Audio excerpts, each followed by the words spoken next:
Bonjour à tous et bienvenue sur les Azaventures, le podcast de voyage intérieur et extérieur d'une femme qui voyage seule.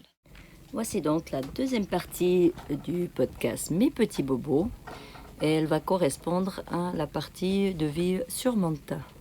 Alors le premier accident s'est passé en même temps que le premier accident de Manta dont je vous ai parlé dans les 6 ans de Manta. Lorsque Manta s'est fait prendre dans les récifs lors de l'un de ses premiers ancrages. J'avais expliqué comment l'accident s'était passé, mais la seule chose que j'avais pas mentionnée, c'est que moi j'ai aussi eu un accident ce jour-là. Alors le voici. Nous sommes donc une nuit du mois de mai 2015 et Manta est prise dans les récifs et nous essayons de la sortir de là. Il fait nuit, nous sommes à Langkawi où l'eau est vraiment pas très claire et on voit rien du tout. Pour comprendre comment Manta était coincée, j'ai décidé d'aller voir en snorkeling avec une torche pour voir comment elle était coincée, si c'était la quille, si c'était le safran, afin de la décoincer le plus vite possible. Et puisque j'y voyais vraiment rien du tout, parce que l'eau était vraiment pas belle, on n'y voyait rien, je me suis mis à toucher pour voir ce qui se passait. Et c'est là où j'ai mis la main entre la quille et le récif quand Manta a bougé. Heureusement, elle a juste fait un aller-retour dû aux vagues qui la poussaient.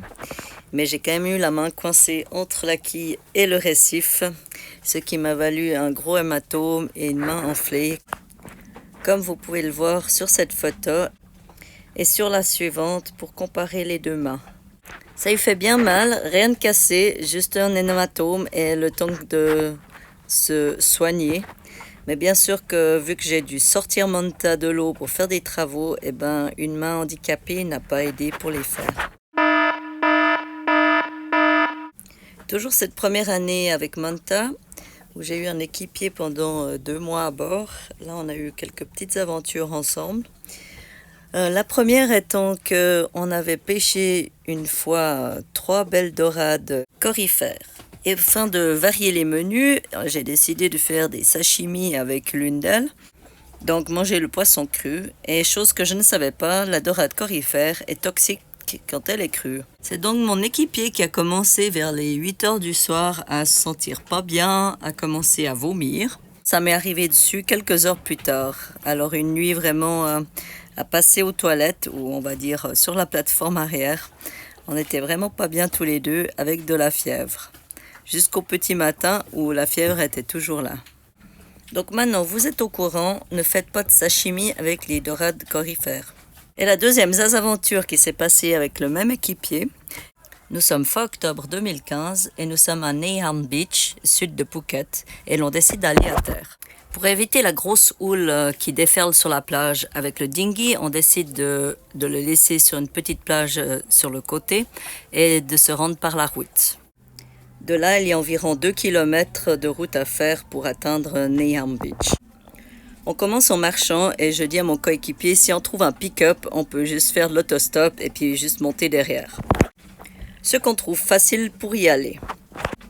Une fois sur place, on découvre la plage, on se promène, on s'offre une petite bière au bar et c'est là que je vois les gros nuages gris qui nous arrivent dessus. Les fenêtres de Manta sont fermées, mais mieux vaut être sur Manta quand la tempête va nous toucher afin d'être prêt à toute éventualité. Aussi, Manta à cet endroit est amarré à une bouée et si on ne plonge pas dessus, on ne sait jamais à quoi on est attaché.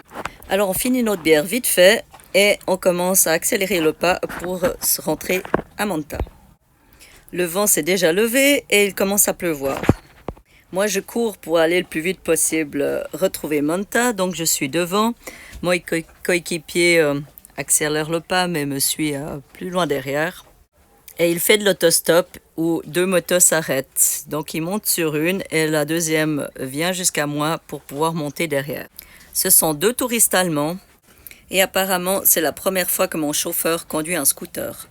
La route pour se rendre à l'annexe est pleine de virages, elle monte, elle descend. Et elle est mouillée, donc je lui fais bien comprendre qu'il faut aller gentiment parce que ça glisse. Je lui répète 2 à 3 fois parce que je me sens vraiment pas à l'aise derrière lui, je sens très bien qu'il ne sait pas conduire un scooter. Et j'hésite même à un moment donné de descendre. Il y a à peine 2 km, je me dis est-ce que ça vaut prendre le risque. Et malheureusement, je décide de rester dessus et c'est ainsi qu'au dernier virage, ce qui devait arriver arriva.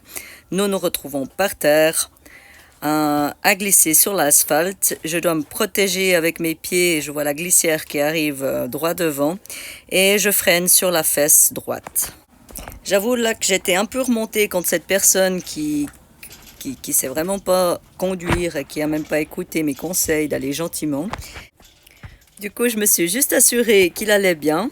Et puisque c'était que des égratignures, c'était le cas. Moi, j'ai couru jusqu'à mon annexe où mon équipier m'attendait avec son chauffeur qui savait sûrement mieux conduire. Donc, on prend l'annexe et on retourne sur Manta pour s'assurer que tout se passe bien durant la tempête. Et là, je peux enfin prendre le temps de regarder quels sont les dégâts sur moi. Ma hanche droite, comme vous pouvez le voir sur les photos, qui a bien freiné sur le bitume. Et là, c'est quelques jours plus tard où ça s'est quand même déjà bien refermé et où j'ai pu recommencer à plonger. Et aujourd'hui, j'ai une jolie cicatrice en souvenir de la Thaïlande. La prochaine aventure est sans doute la plus difficile à raconter pour ma part. Elle s'est passée en printemps 2017 avec une amie qui est venue à bord pour une semaine et à la base apprendre à plonger, faire l'open water. Elle m'avait donc rejoint pour une semaine. Juste entre parenthèses, vous entendez l'eau en fond. Je suis vraiment juste sur le bord de la plage. J'ai changé de position par rapport au dernier enregistrement. Donc c'est pour ça. Ça va peut-être adoucir l'histoire. Alors nous étions à Langkawi, à l'île où j'ai acheté Manta. Puisque les premiers jours de la venue de ma copine, la météo ne s'annonçait pas trop clémente pour la plongée, nous avons décidé de visiter un peu l'île. Donc ce jour-là, c'était aller visiter les chutes d'eau qui se trouvent près du port de Telaga où nous étions ancrés. C'est une jolie balade d'1 heure pour arriver au pied de ces cascades, chutes d'eau qui sont jolies, environ une 10-15 de mètres de hauteur, et où je suis allée déjà plusieurs fois à chaque occasion que j'ai pu emmener des amis pour les voir et s'y baigner. Donc il pleuvait légèrement et donc la route était mouillée. Nous sommes arrivés à ces cascades et puis j'ai l'habitude d'aller m'allonger juste sous la chute et de baigner dessous. C'est là où l'erreur est arrivée. J'ai escaladé les rochers comme à l'habitude quand normalement ils sont secs. J'arrive au sommet et ma copine qui me suit de près juste derrière, au moment de faire un des derniers pas, son pied dérape et je la vois partir en glissade sur ce rocher glissant sur environ 5-6 mètres. Et bien sûr qu'il y a des rochers partout autour, donc l'arrivée c'est dans les rochers aussi. Et là, je peux vous garantir que la vitesse qu'un corps peut prendre en glissant, c'est vraiment impressionnant. Et franchement, en ressortant cette histoire, c'est vraiment, j'ai de nouveau cette image qui me remonte là, plein dans les yeux. Et c'est, comme je dis, elle n'est pas facile à expliquer cette histoire. Il y a vraiment plein d'émotions qui remontent. Et c'est clair que la copine se reconnaîtra tout de suite quand elle les réécoutera. Et je serais intéressée de savoir ce qu'elle en dit. Mais continuons donc l'histoire. Donc moi je la veux partir en glissade. Et la deuxième erreur que je fais un pas en avant pour vouloir l'aider. Et de toute façon, elle était déjà loin. Et de fait de faire ce pas, c'est moi qui pars à la même façon, en glissade, pour descendre ce gros caillou glissant. Nous nous retrouvons toutes les deux au bas de ce rocher. J'ai pu juste éviter ma copine qui était déjà un peu en état de choc à ce moment-là. Et nous sommes tous les deux conscients. Heureusement, personne n'a été heurté à la tête. Mais vraiment, on va dire en état de choc de ce qui vient de nous arriver. On vérifie nos corps. Rien n'a l'air d'être cassé, heureusement aussi. Mon amie a une grande douleur au pied droit, côté de la cheville, et elle s'est ouvert une partie du talon. Et moi, j'ai pas vraiment d'hématome spécifique, juste un peu étourdie de la situation. On se déplace ailleurs pour être un peu plus confortable et c'est là que mon ami allongé tombe dans les pommes. Du fait de l'état de choc, mais j'avoue que là, je crois bien que c'est même encore ce temps-là qui m'a fait le plus peur. Donc j'essaie de lui parler et de lui attirer son attention pour qu'elle revienne à elle. C'est une histoire de quelques secondes, mais c'est impressionnant comme ces secondes paraissent super longues. J'ai beau être monitrice de premier secours, c'est vraiment la première fois qu'une personne perd conscience en face de moi. Donc, ouais, c'est quelque chose à vivre quand même, sans que je le veux à chacun. Non, c'est vraiment intense en émotion. Donc, elle revient à elle très rapidement et en n'ayant aucun souvenir d'être tombée dans les pommes. C'est impressionnant, quoi. Pour elle, elle s'est même pas vue. Quoique oui, elle m'a dit juste avant de partir, elle a dit « Oh là, je me sens pas bien, je me sens pas bien » et hop, elle a vraiment perdu conscience. Enfin, tout va bien, on a repris nos esprits, donc ça va mieux, un peu plus de temps pour se remettre de toutes ces émotions. Mais tout va bien, oui et non, parce qu'en fait, le dernier problème qu'on a, c'est que le sac est resté au sommet du rocher, parce que je l'avais posé pour aider mon ami. Donc j'essaie de trouver une solution pour récupérer ce sac et après maintes réflexions, je vois que mon ami n'est pas forcément très bien avec sa cheville et son pied droit et que moi, j'ai pas vraiment d'endroit spécifique. Et en me disant que je suis déjà montée une fois sans glisser, donc je devrais pouvoir le refaire. Et donc, je me relance une deuxième fois pour aller chercher le sac. Et troisième erreur, en effet, juste le dernier pas, je pense exactement à la même place que mon ami a glissé avant. Mon pied part et je reglisse sur ce caillou sur 5-6 mètres. Et je refais le même trajet pour arriver dans les mêmes cailloux. Et cette fois, c'est mon pied gauche qui a pris un coup. Apparemment, une fois ne m'avait pas suffi. Il a fallu que je le fasse 2 fois. Bon, cette fois, c'est plutôt la cheville gauche. J'ai un peu plus de mal à marcher. Mais le sac est toujours au sommet du caillou. Et cette fois, c'est sûr, je vous garantis, je ne suis pas remontée par ce chemin. Il y a 2-3 autres touristes qui sont là, à qui on annonce qu'il ne faut pas passer par là parce que c'est très glissant. Souvent, certains d'entre eux nous ont sûrement vu glisser. Mais j'ai surtout demandé que si quelqu'un va au sommet, il peut prendre notre sac et le ramener, ça nous arrangerait. Mais bizarrement, personne n'a voulu aller au sommet. Donc pas le choix, il faut qu'on récupère ce sac, notre argent, nos téléphones dedans. Donc je suis là moi amochée, donc je me lance, mais cette fois par un autre chemin, plus sur la gauche, qui suit plus le lit de la rivière et d'autres rochers, donc que j'ai jamais passé, en me disant qu'il y a un espoir que je puisse passer par là. Et là, je peux vous dire, comme c'est impressionnant, ça m'a pris, je pense, 20 à 25 minutes de faire de l'aller-retour pour aller chercher ce sac. Alors que ça, je sais pas, il y a peut-être que 20 à 30 mètres à faire. Mais j'ai les jambes qui tremblaient comme, je crois que jamais j'ai vu ça. Mais j'y parviens sans reglisser. Je rejoins mon ami et on décide de rentrer gentiment, chacune boitant sur l'autre. Et dès qu'on retrouve la route, de prendre un taxi qui nous ramène au bateau, afin qu'on puisse faire quelques jours de convalescence. Voici donc une photo de la paire de nos pieds enflés. Et comme vous l'avez sans doute compris, la plongée a été repoussée à ultérieure et mon ami est revenu une autre fois sur Bornéo pour pouvoir le faire. Et je le en remercie infiniment d'être revenu. Cette fois, on était un peu plus sages. Et nous n'avons pas revécu une extrême aventure. Autrement, pendant ces 12 ans de voyage, je peux compter 2 gastros.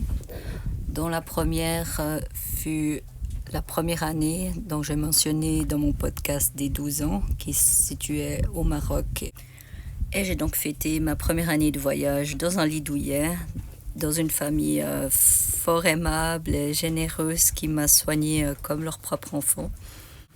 Et j'avoue que je ne me rappelle pas vraiment qu'est-ce que j'ai mangé ou bu qui a valu cette grosse gastro. Mais ma deuxième, elle s'est passée il y a 4 ans à Bornéo, lors de voyages dans les terres avec un ami.